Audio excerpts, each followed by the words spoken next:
dear students. I welcome you on Shri BL Memorial Academy School care of online classes. I hope you all are very fit and fine. This class for class first, chapter number 7. Our chapter number is 7. हमारा chapter कौन सा है? 7. नियम क्या है? Sharing and caring, बांटना और परवाह करना। तो ये शेयरिंग एंड केयरिंग जो चैप्टर है वो ये चैप्टर किस बेस पे? टू शिप पे है। शिप क्या होती है? भेड़।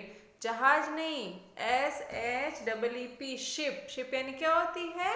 भेड़। तो ये जो स्टोरी आज हम रीड करेंगे ये किन के बारे में? दो भेड़ के बारे में है। आओ हम देखते हैं आज इस स्टोरी में क्या है, हमको क्या सीख मिलती है, क्या मोरल है इस स्टोरी का। तो आपको अच्छे से ध्यान लगा के स्टोरी को पढ़ना है मेरे साथ साथ। आपको अपना फिंगर जहाँ जहाँ मैं पढ़ रही हूँ वहाँ वहाँ आपको अपना फिंगर रखना है और ईयरफोन का यूज करना है। Once upon a time, एक बार की बात है। There were two sheep. एक बार कौन थी? दो भेड़ें थी। एक बार की बात है। There were two sheep. Two यानी क्या होता है? दो। तो एक बार क्या थी? दो भेड़ें थी। One was a small sheep. एक छोटी भेड़ थी। One was a big sheep. एक बड़ी भेड़ थी। The small sheep had a soft voice. बाबा। एक जो छोटी जो शिप थी, भेड़ थी, उसकी वॉइस कैसी थी? सॉफ्ट यानी मधुर, बहुत ही अच्छी वॉइस थी। आप भी देखेंगे छोटे बच्चों की वॉइस कितनी प्यारी होती है, वो जो बोलते तो कितना अच्छा लगता है। उसी तरीके से जो छोटी वाली भेड़ थी उसकी वॉइस बहुत ही प्यारी मधुर थी।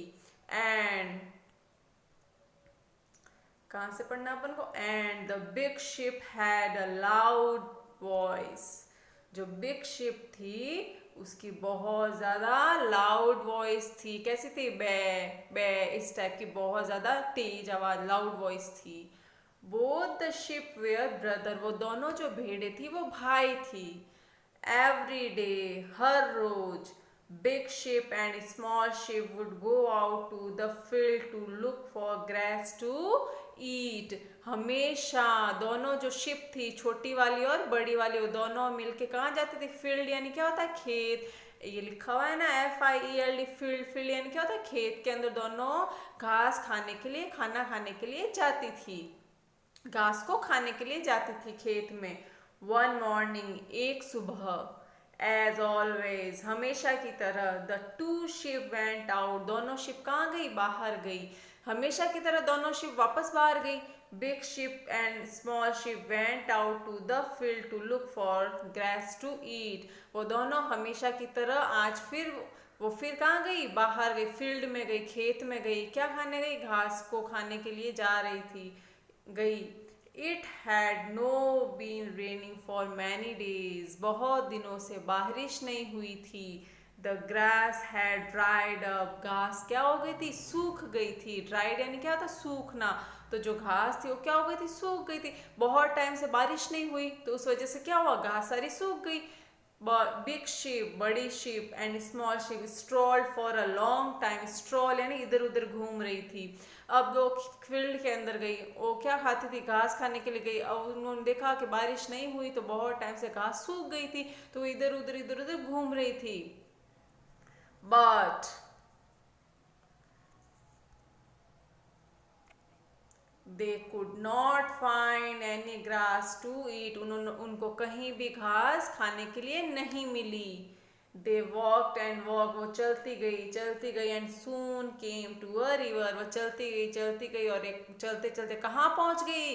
रिवर के पास। रिवर क्या होती है? नदी। RIVER, river. रिवर यानी क्या होती है? नदी। They drank water from the river. उन्होंने उस नदी का पानी पिया। When big ship looked up, ही जब बिग शिप ने अपना मुंह ऊपर किया तो उसने देखा, ही सा, उसने देखा, ए पैच ऑफ ग्रास, उसने एक घास का टुकड़ा देखा। It was a juicy green patch but it was very small. वो बहुत ही जूस, रसदार ग्रीन ग्रास थी, घास थी, लेकिन क्या थी? वो छोटी सी थी। बा बा बे बे, उसने क्या बोला? बे बे। शाउटेड टू स्मॉल शिप, उसने छोटी जो शिप थी, छोटी वाले शिप को बुलाया कि देखो इधर एक घास का थोड़ा इतना अच्छा रसदार टुकड़ा है। दे वेयर वेरी एक्साइटेड, वो दोनों बहुत ही ज़्यादा उत्साहित हो गई थी। एक्साइटेड यानी बहुत ज़्यादा खुशी हो गई थी। वो कब से कुछ खाने के लिए ढूंढ रही थी, उनको नहीं मिला। वो घूमते घूमते एक रिवर नदी के पास पहुंची। जब नदी के पास पहुंची तो वो पानी पी रही थी। पानी पीते हुए जैसे ही बड़ी वाली शिप ने मुंह ऊपर किया तो उसको क्या दिखा, एक घास का टुकड़ा दिखा। और घास भी कैसी थी, अच्छी जूसी रसदार वाली थी। तो उसको देख के वो बहुत एक्साइटेड हो गई, हाँ अब तो मुझे खाने के लिए कुछ मिल गया है, इतने अच्छी घास मिल गई है। But the patch was so small that only one sheep could eat it। लेकिन जो घास का टुकड़ा था वो इतना छोटा था कि सिर्फ एक भेड़ी उसको खा सकती थी। Big ship told small ship to eat the grass. बड़ी वाली जो शिप थी उसने छोटी वाली को बोला कि ये तुम खा लो। क्या कहा कि ये जो घास का टुकड़ा है ये एक शिप ही खा सकते, तो ये ऐसा करो तुम खा लो इसको। I am not very hungry, मुझे भूख नहीं है, मुझे भूख नहीं लगी है, ये जो घास का टुकड़ा पड़ा है ये तुम खा लो। बड़ी वाली शिप ने छोटी वाली शिप को कहा। But small ship bleated, baa let us share the grass. तो छोटी वाली शिप ने क्या कहा, नहीं आओ हम दोनों मिलकर इस घास को खाते हैं।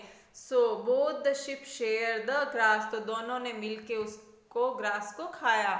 And happily went back home. और वो खुशी खुशी अपने वापस घर को चली गई। तो इस स्टोरी का क्या मॉरल है, हमको क्या सीख मिलती है कि हमें भी कोई भी चीज़ अपने क्लासमेट से, अपने फैमिली मेम्बर से, अपने ब्रदर सिस्टर सबसे कोई भी चीज़ हमको शेयर करनी चाहिए और उनकी परवाह करनी चाहिए। ठीक है, नेक्स्ट फर्स्ट है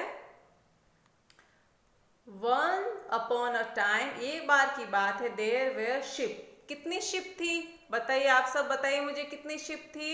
यस, कितनी शिप थी, 2। तो हम यहाँ पे क्या लिखेंगे, 2। फिर सेकंड है every day big ship and small ship would go out to the field to look for to eat. वो दोनों शिप थी जो हमेशा क्या खाने के लिए जाती थी, एनिमल्स या ग्रास। क्या आएगा सेकंड में, एनिमल्स आएगा या ग्रास आएगा। Yes, grass, be right. Third है it had not been for many days. बहुत दिनों से क्या नहीं हुई थी, सनी, सूरज नहीं निकला था, या रेनिंग, या बारिश नहीं हुई थी। यस, बारिश नहीं हुई थी। तो third fill in the blanks में आप क्या लिखोगे, रेनिंग, और इस पर टिक करोगे। फोर्थ है they could not find any to eat. उनको कहीं भी क्या नहीं मिला था खाने के लिए, बर्ड, पक्षी, या ग्रास या घास। तो पक्षी तो खाते नहीं थे वो, तो उनको क्या नहीं मिलती थी, ग्रास, बी राइट।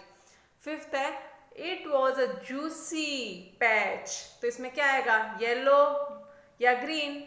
फर्स्ट में क्या आएगा, जूसी ग्रास कैसी होती है, ग्रास कैसी होती है, येलो या ग्रीन। जूसी थी, अच्छी थी, रस वाली थी, इसका मतलब ग्रीन। अगर सूखी हुई होती तो येलो होती। तो आप सेकंड में क्या लिखोगे, बी ग्रीन। और फिर है but it was very large या स्मॉल। लार्ज यानी बड़ी, या स्मॉल घास का टुकड़ा बड़ा था या छोटा था। यस, क्या था, छोटा। तो इसमें क्या लिखोगे, डी स्मॉल। ये चैप्टर हमारे कंप्लीट हो गया। इसकी एक्टिविटीज में हमने राइट रॉन्ग किए हैं। इस एक्टिविटी के अंदर choose the right words to complete the sentences, ये अपन ने किए हैं। अब हम नेक्स्ट क्लास के अंदर इसकी फिल इन द ब्लैंक्स करेंगे। आपको अच्छे से अच्छी हैंडराइटिंग के अंदर ये नंबर लगा के अच्छे से अपना होमवर्क करना है। कोई भी लाइन लिखने के, सेंटेंसेस लिखने के बाद उसके पीछे फुल स्टॉप लगाना है, नीट और क्लीन आपको वर्क करना है। नेक्स्ट एक्टिविटी हम नेक्स्ट क्लास में करेंगे। Thank you.